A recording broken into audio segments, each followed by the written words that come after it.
One. Hello, one and all, and welcome to the D1 podcast.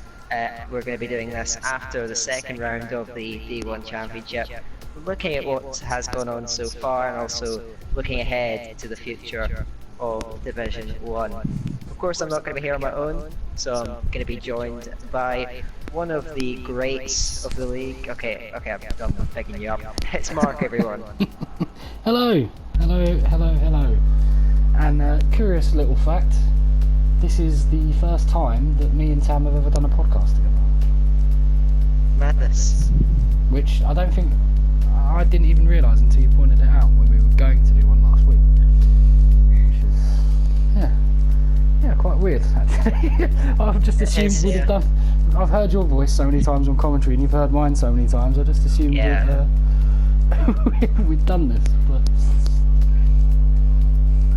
So yeah, hopefully that's not a bad sign for things to come, but yeah. The only thing, I just want to open this with something real quick. Mich Emery has left the league. He's just a busy man on Saturdays now. Some of you will know, some of you won't know. So Mich is one of the is an organiser before me, one of the first real proper kind of organisers that I encountered anyway, in what was the previous incarnation of LoE, and yeah, just really pivotal to this league and to what happened before, and also probably, well, definitely one of the quickest people, unrivaled in 2018 really. So yeah, we are kind of just wanted to wish him the best, and hopefully he hears this, and I'm sure we'll all miss him. Probably won't miss getting beat by him, but no, we just hope hopefully one day he comes back. But for the interim, kind of, good luck for now, I guess. Yeah, we wish him all the best. But moving on, we're going to be touching on the opening round in Australia. There's a little bit to talk about, certainly. We're just going to run through this a bit quickly, not going to go too much into depth. So yeah, if you want to open it and just start talking about this race here. Well, the only reason why we're talking about it is because you come third in qualifying. I don't know how you managed that. That's some result. You were just pipped by. You just pipped Montana on his debut. Doom in second and Harry in first. Shock. Horror. No one expected that. But some really good debuts in there for Montana and for Valtteri. That's good to see when you get new guys into the league who are doing really well. Rafa, not so much. Obviously didn't set a time. I don't know what happened there, but yeah, really good additions to the league, and I think they showed that in their quali pace, and even more so actually. For two of them in their race pace as well. Yeah, certainly, because Montana, who had a respectable qualifying effort in fourth, definitely, but in the race he was just on another level, getting past myself and Jim during the race and beating the last season's champion Harrison on penalties. So it's kind of established him, despite his inexperience in this league. He does seem to be just an early championship contender. He's got great pace, good consistency, and he keeps his nose clean during the races, at least so far. So I think he's got to be one to look out for this season. Yeah, and Harry's old trait of picking up loads of penalties.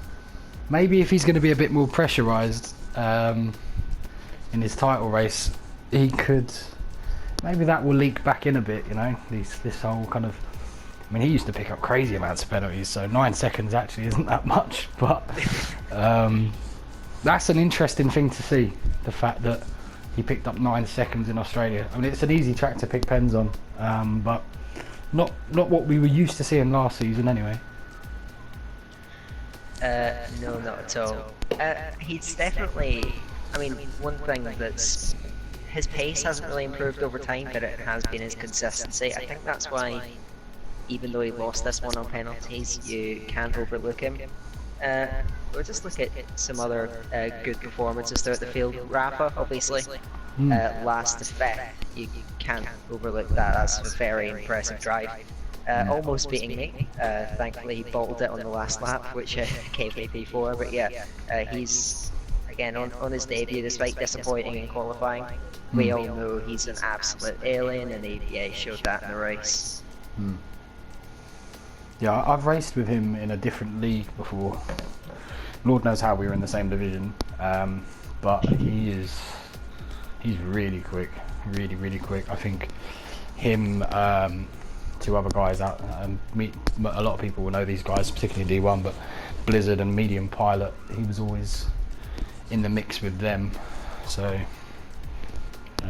yeah, no, definitely a good addition to the league, and I think he will have his races. I think he'll definitely win races this season.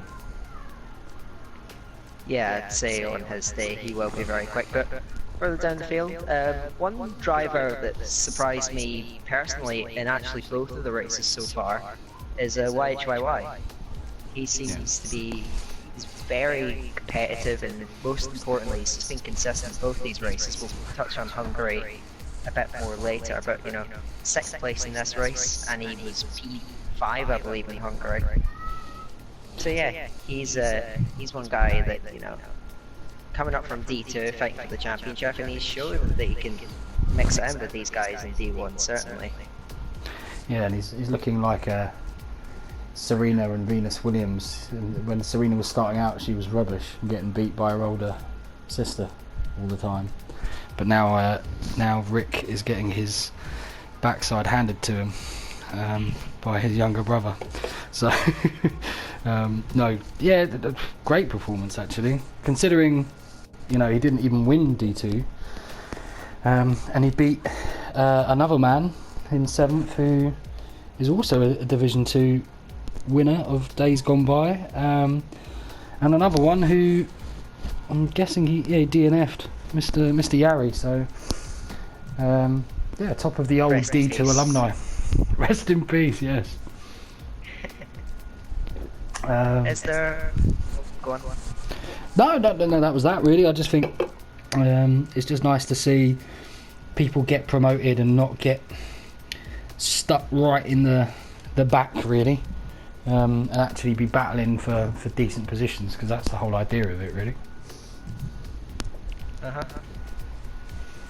So don't think there's much else to discuss with this race, so we'll move on to Hungary next up, I guess.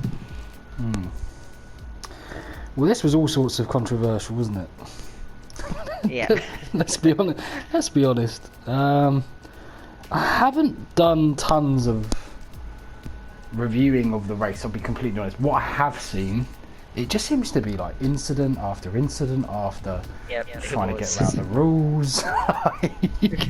All sorts. It's just crazy. And the one person that I really want to shout out and almost say, I don't know, maybe I'm going down the rabbit hole a bit here, but Jesse, I feel so sorry for in quali, because he got nudged into 10th and then had to, I know he was on mediums anyway, but I just thought that was really harsh.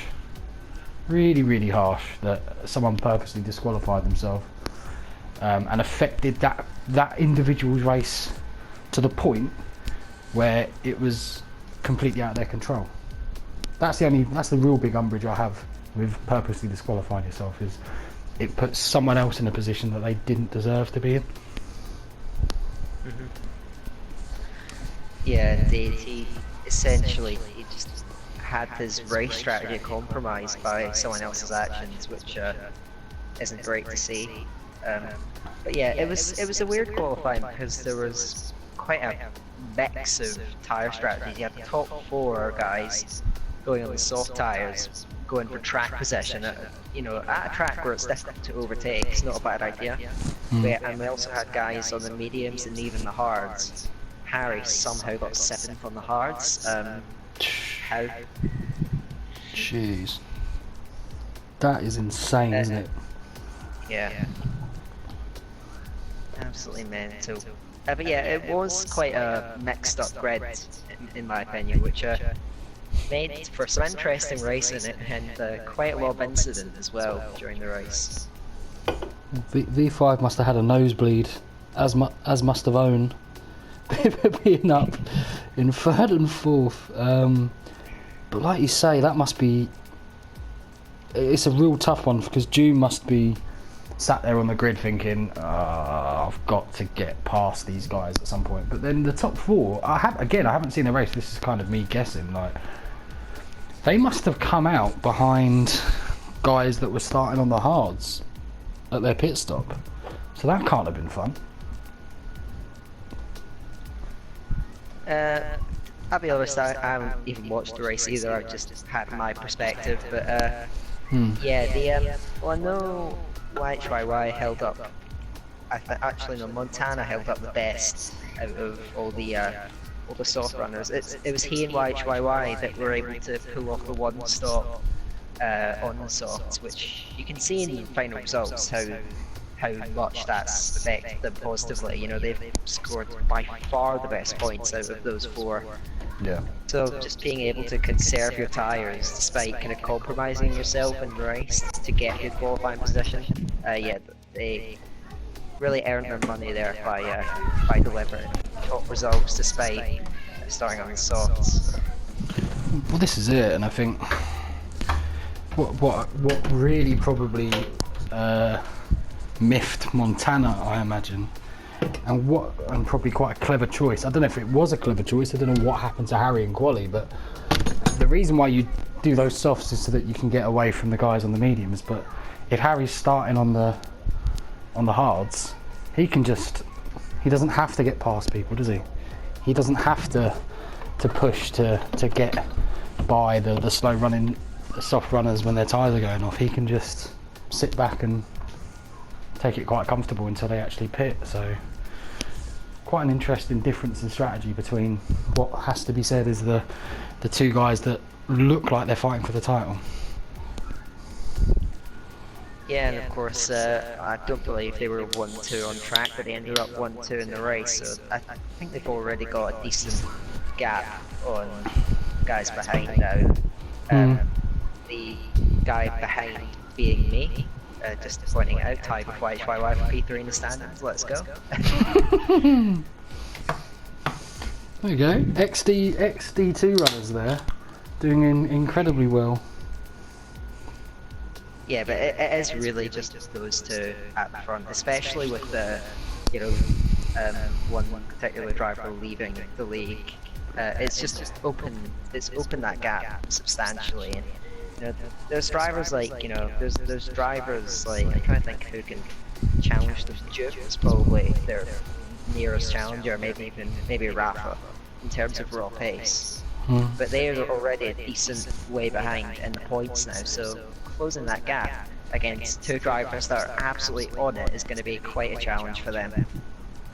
Yeah, there's almost a... I don't know if anyone ever follows Aldas's podcast, but the Division 1.5 standings.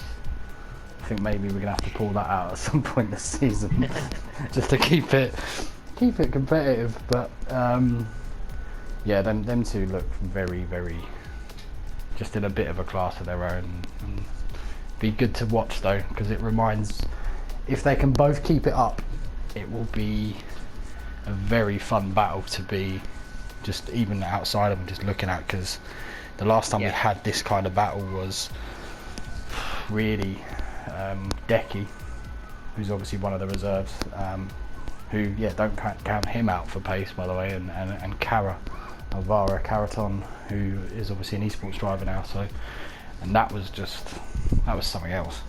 So if we can get that, if we can get a little bit of magic like that again, then that'll be fun, it'll be good. Yeah, good old Decky, he loved his title deciders, didn't he? Yeah, he was a very mentally strong, capable driver, and then unfortunately our next race happened, and then he disappeared into the depths of mediocrity. Oh, of course he had to bring that up. It wouldn't have been a proper podcast without it. It's Bahrain. It's Bahrain. Come on, it's celebration. I'm gonna shamelessly plug the D2 podcast later, but I've got plans for that. I tell you, it's gonna be good. But no, Decky. In all seriousness, he will also be up there on his tracks on his day. I think he'll challenge these guys as well. But yeah. Do we have anything left to discuss on this race? Cantera, with a good podium. Cantera, yeah. Very, very good driver, very quick driver. Just yeah, I don't know. He I think his raw pace, even June says, is quicker than his. So yeah, maybe not sleep on him as such. And Yari actually, Yari doesn't normally do much in Division 1. So kudos for Yari. You're 5th. That's a good result. Yeah, that's so. Yeah. I mean, Cantera. I remember because he was behind me in the first stint on hard tyres, and I was really struggling. I didn't have great pace in Hungary. I was lucky to get P6, but I couldn't shake him. He was on the hards and he was matching me. It was humiliating. Oh, he's very quick. Yeah, once he put on the mediums in the last stint, he was gone. Like, he was just so far up the road and ended up getting himself on the podium, which was a great drive for him. So yeah, I agree with you. Don't sleep on Cantera. He's really quick in this game. Yeah, definitely. Should we rock on to Bahrain? A bit of a preview of do that. To come. So, what do you think of this track? I liked it a lot more on the last game. I'm just saying. So did I. I'll be honest. I know I hype, but I just feel like there's no consequence around here anymore about the ballast. Yeah. I think one of the key things around here was if you were going to use high ballast, you had to be inch perfect through a few corners that other people didn't. So the fast right. Yeah, turn 12, yeah, absolutely. But now the consequence has gone.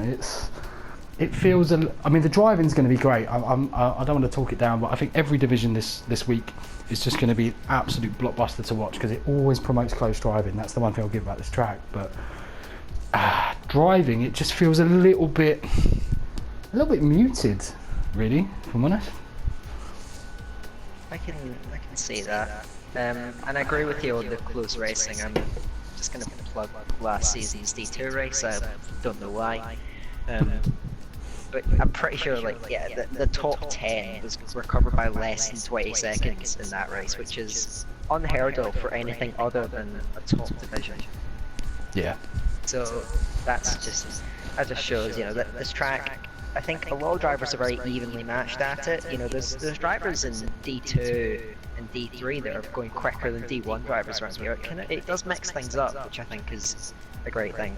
But I also agree with you is that it's not as rewarding as it was on the last game, I'd say. In the last game, as you said, you had to be precise, you had to be inch perfect, and now it literally comes down to who's better at putting the throttle down and not spinning. That's like the only real. Yeah. This track rewards drivers that are good at picking up the throttle and keeping good at traction, I guess. I don't know what I'm saying. But yeah, it's a really different track to drive than it was in the last game. Yeah, no, absolutely, and I think the thing is with turn 12 is in last year, if you went slightly wide out of turn 11, done. Yeah, and you had to pit, or on the other side of it was you had to lift off, because now you can go slightly wide and actually go full commitment and get back online. And even if you lift off, you can lift off and still go full commitment, and you're not going to lose the back end of the car. So I don't know. I still love it. Of course he did. I do, and it's pad. You know, everyone says it's pad OP, and all this stuff. It is. It is. I think it's more pad OP, not because like the steering input. Austria is more pad OP because of the steering input, because it's literally full right, full left, full right, full left. This is more. It's easier to control the throttle, I think, with your fingers than your feet. To the nth degree that you need here to get round the corners. So, turn 8. Is that the hairpin before the double left? Yeah, yes. Yeah, that corner on a pad, I think you can just get enough turning, and you can bring the rear end round by putting about 40 to 50% throttle on. And I can't imagine it being that easy to do that kind of throttle amount on a set of pedals. So I just think that's the main, and like you say, the getting back on the traction. Unless like I said it in the chat, unless you've got feet like Ronaldinho, I don't think you're going to be at an advantage compared to your hands for this one. It's especially because the reason why the pad has that advantage is because with like the triggers on the pad, you get feedback through it and vibration. You don't get any of that in the pedals of the rig. Yeah. So I think that's one of the key reasons why the pad is so good around Bahrain, why you're so good around Bahrain. Yes, no, and that's it. But so that's going to mean that realistically, if we look at the drivers that I know, you're going to say that Yari is going to struggle like hell, because he's no. It's your teammate. That's why. Oh, I've never heard two teammates not be a. This is literally like Webber and Vettel, I think. Nah, love Jari. All seriousness, both does brilliantly. And obviously Harry's going to do fantastically. Yeah. ABS scrub, as Odems would call him, and on a pad. So I just can't see anyone beating this guy this week, especially because you can't, unless you're really trying to get pens. You can't really get pens around Bahrain. So I don't know. V5's going to struggle because I know he's on a wheel with no ABS. I tell you who might do well is, actually no, I think LoE will do terribly. Auto gears and no other assists. That's got to be the worst combination for Bahrain. I can't think of anything. But then again, he I don't know. He's the only person I've ever known to ever do it. So maybe he likes it. God knows. But and just looking through, yeah, Rick is on no assists now, I think. Well, he's in cockpit, so. But yeah, Harry's race to throw away this week, I would say. I agree with that. So it's going to be an interesting one, as you said. It could be, certain drivers are going to struggle, certain drivers are going to excel. It could really spice up the championship order and just what we generally think is what we generally think of the drivers and what order they should be in. I think it's going to be quite mixed up. I was looking at the constructors actually, and I just reminded myself that I don't believe Jari is racing. So no. Mercedes are currently third in the constructors, and it's probably not going to last, unfortunately. So yeah. Yeah, well, it's it might be a bit thin this week, I think, just to warn people. There's a few people off. The bad thing about this game coming out early is it's like peak holiday season. So I think there's a few people missing. Obviously, a couple of people have left. But the one person who I just want to have as a dark horse is F1 Racer. The new people will be like, who? Fair enough. He is an old-time racer in this league, but he unfortunately works a lot on weekends, so sometimes he just can't make it. But he's very quick round here. Very, very quick. And he will be racing in D1 this week. In fact, he's going to be your teammate. This is breaking news. Breaking news. He's going to be in the place of Yari. So, but that'd be interesting to see how quick he can go around here. And I would tip him for a third place. Interesting. Debut. Well, we'll see. We will see. But are we just going to do predictions, or are we just going to wrap this up right now? What are we doing? Let's do a prediction. Okay. I think I'm not even going to bother. Let's not bother with first. Yeah. We both know each other's first. It should be Harry. And the only thing I would say is Montana, and Montana could actually land a huge mental body blow, in my eyes, on Harry if he does one thing, and that's come second. Doesn't need to beat him.